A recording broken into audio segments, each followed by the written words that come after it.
Okay, so here's another cool upgrade that a customer asked us to do. It has to do with the electric system in the coach. Now, most coaches don't come with any sort of protection or surge protection for the electrical system. And of course, what's a surge protector? Well, you might recognize surge protectors from your house. They protect your television, your DVD players, or whatever. It's the same in an RV, but what's interesting is that most coach builders don't include one. So we've installed this Progressive Industries surge protector. This is a very popular model in the back of this Winnebago View in the rear storage compartment here.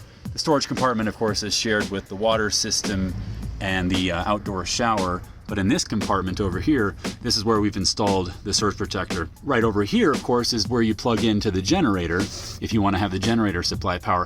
Now, you don't have to worry about surges when you're using your generator because your generator is an isolated power source.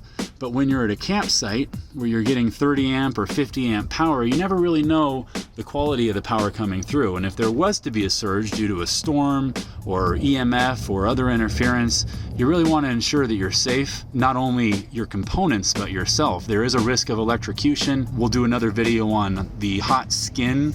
That is a potential and very deadly, dangerous thing. Don't want to scare you, but there is a really easy way to prevent and detect that. But we do recommend these types of things. This is something we put in here. The customer really is happy with it. There's also an indicator inside the coach that gives you an idea of how much current you're using,